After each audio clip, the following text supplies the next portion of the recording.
Ya, Assalamualaikum warahmatullahi wabarakatuh. Nama saya Gentor Arya Sidik Permanayakti, NPM 1144025. Saya kuliah di Politeknik Pos Indonesia, jurusan D4TI, Teknik Informatika, kelas 3B ya. Nah, di sini saya akan menjelaskan tentang backward chaining. Backward chaining. Pertama, apa yang dimaksud dengan backward chaining? Backward chaining merupakan pendekatan goal driven, mulai dari dari ekspektasi apa yang diinginkan terjadi, yaitu hipotesis, kemudian mengecek pada sebab-sebab yang mendukung atau kontradiktif dari ekspektasi tersebut. Nah, jika suatu aplikasi menghasilkan tree yang sempit dan cukup dalam ya, maka digunakanlah metode ini, backward chaining. Nah, sifat-sifat dari backward chaining itu good for diagnosis, bagus untuk mendiagnosis, looks from present to past.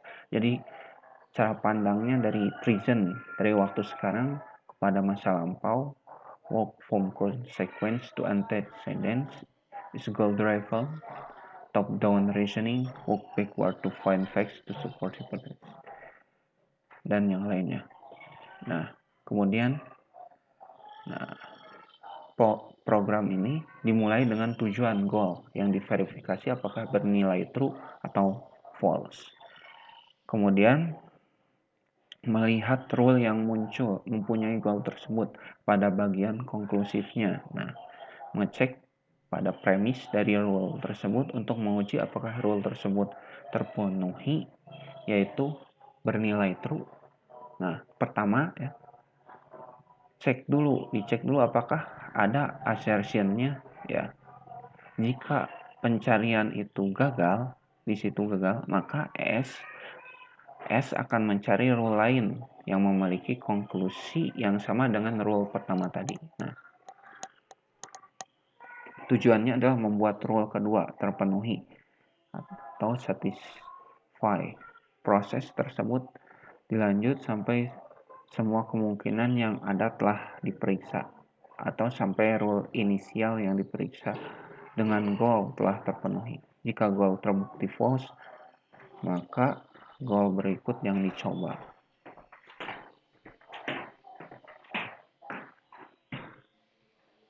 Kemudian inference tree. Nah, ini gambarnya root dari akarnya, terus branch ke cabang-cabangnya. GR5F4 ini cabang-cabangnya. Nah, penggambaran secara skematik dari proses inferensi. Nah, sama dengan decision tree. Jadi ini sama seperti pohon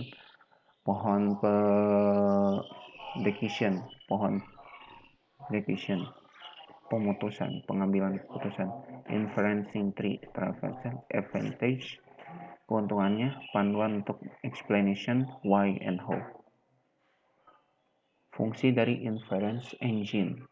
Nah, inference engine pertama fire the rules, yaitu untuk menemukan suatu rules, kemudian memberikan pertanyaan pada user, menambahkan jawaban pada working memory WM, banyak lagi sampai fire the lowest number on fire rules. Explanation, human experts memberikan justifikasi dan penjelasan explain dari apa yang mereka lakukan. ES harus dapat melakukan hal yang sama. Explanation disediakan oleh ES untuk mengklarifikasi proses reasoning, rekomendasi, dan tindakan lainnya. Misalkan asking a question. Explanation popularly justified.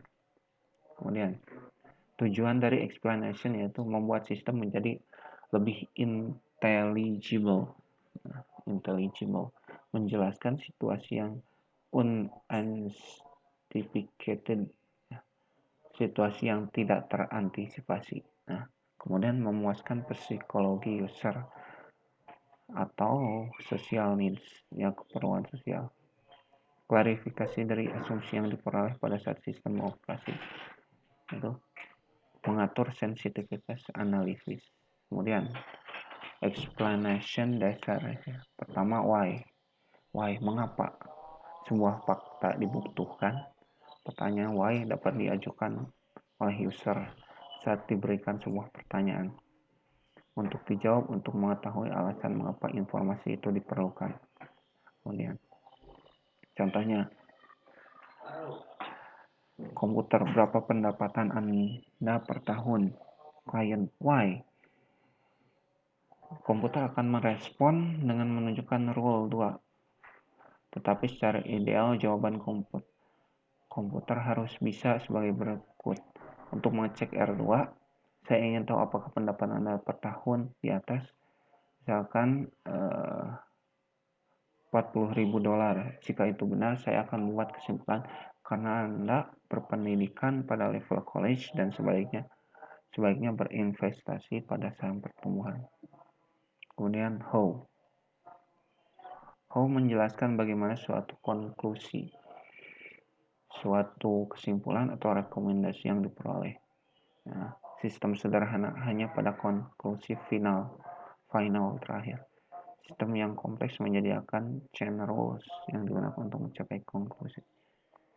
Contoh how, komputer investasi pada saham IBM. Klien, how, komputer akan menunjukkan urutan rules digunakan FIRE, R5, R3, R1, R4. Ideal komputer Anda memiliki uang $10.000 untuk investasi. Anda berusia kurang dari 30 tahun.